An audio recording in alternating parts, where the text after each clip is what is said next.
এই ইন্স্যুরেন্সের কনসেপ্টটা অরিজিনালি জুয়ার কনসেপ্ট। কেন এটা নিষেধ?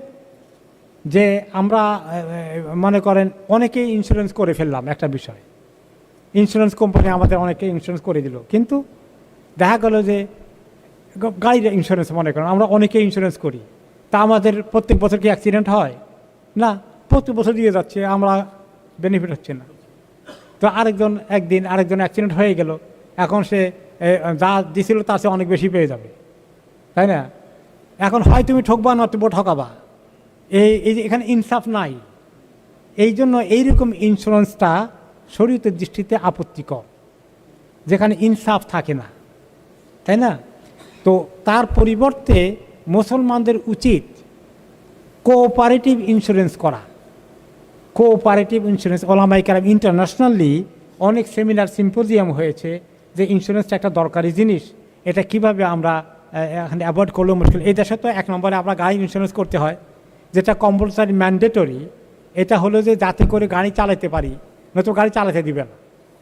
তো এই জন্য বাধ্য হয়ে ঠেকে ইন্স্যুরেন্স করতে হয়, এটা কনসিডারেবল আছে। কিন্তু ভলান্টিয়ারলি যেগুলো আমরা করি, এই ভলান্টিয়ারলি আমার বাড়ির জন্য করে অনেকেই, হেলথ ইন্স্যুরেন্স করে ট্রাভেলের সময় ইত্যাদি, হ্যাঁ, লাইফ ইন্স্যুরেন্স করে ইত্যাদি। তো এগুলো আসলে জেনারেলি রুলিং হলো এগুলো ঠিক নয়। কোঅপারেটিভ ইন্স্যুরেন্সের আইডিয়া হলো যে আমরা 100 জন মিলে একটা সমবায় সমিতি বানিয়েছি, সবাই ভলান্টিয়ারলি আত্মীয়, আমরা 100 পাউন্ড করে দিলাম, 500 পাউন্ড করে দিলাম, বা মাসে মাসে কিছু করে দিলাম, দিয়ে একটা ফান্ড তৈরি করে রাখলাম। আমরা সবাই ভলান্টিয়ারলি অ্যাগ্রি করেছি আমাদের কারো সুবিধা অসুবিধা হয়ে গেলে তাহলে আমরা এখান থেকে এই নির্বাহ করব খরচটা।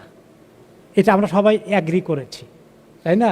যদি আর এটা বেঁচে থাকে, কারো কোনো কিছু ঘটে নাই, এটা লাভ হচ্ছে, লাভের অংশ সবাই আমরা পাবো, এই কনসেপ্টে অ্যালাউড আছে।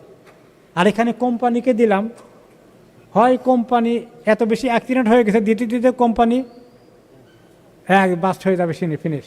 কারণ এত অ্যাক্সিডেন্ট ঘটছিল কোনো কারণে, কোম্পানি দিতে দিতে কোম্পানি মারা গেছে, একদম বিজনেস ফেল। অথবা এমন কিছু ঘটে নাই, লোকেরা ইন্স্যুরেন্স করতে করতে এত টাকা ইন্স্যুরেন্স হয়ে গেছে, মাত্র অল্প কিছু লোকে ক্লেম করেছে, আর সব কোম্পানির পাটে ঢুকে গেছে, আর কিছুই পেলাম না।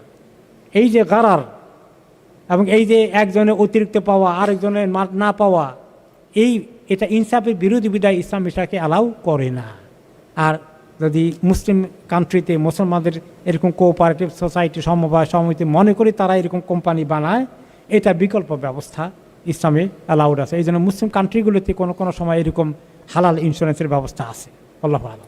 আপনি ইন্স্যুরেন্স করে গেলেন, আমরা কোনো অ্যাক্সিডেন্ট ঘটে নাই, আর এই যে ইন্স্যুরেন্স কোম্পানির পয়সা দিলেন সব খামাখা খাইলো আর কি। আর যদি এক বড় অ্যাক্সিডেন্ট হয়ে যায়, আপনার গাড়ি বাড়ি সব কিছু দিয়ে একটা লন্ডনে এয়ার অ্যাম্বুলেন্স করে পাঠিয়ে দিল, তো আপনি দিচ্ছেন কয় টাকা আর পাইলেন কত বড় খেদমত, বাকি অন্যদের টাকা সব আপনার খাওয়াইছে।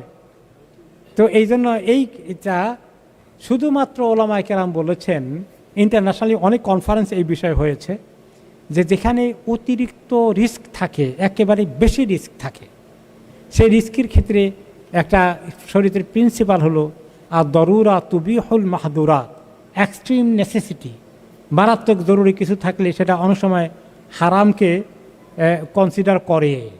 যেমন আপনি অভুক্ত থাকে, খাইতে খাইতে না খাইতে মরে গেলে, মরে যাওয়ার উপক্রম হয়ে গেলে হারাম খাওয়া জায়েজ আছে। আর ওইরকম মরে যাওয়ার উপক্রম না হলে ক্ষুধায় হারাম খাওয়া জায়েজ নাই। এরকম কোনো এমন একটা ইন্স্যুরেন্সের অবস্থা যদি হয়, এমন একটা কেস থাকে, এমন একটা মানুষকে নিয়ে যেতে হয় যার জীবনটা মারাত্মক অবস্থা, এত সিরিয়াস ডিসএবিলিটি আছে যেটাকে হ্যান্ডেল করা মুশকিল, তো এগুলোর কারণে হয়তো কনসিডারেবল হতে পারে জরুরতের কারণে। কিন্তু জেনারেল রুলিং হলো, সাধারণ নিয়ম হলো, সাধারণ হুকুম হলো, এটা করা শরীয়তের দৃষ্টিতে রাইট না।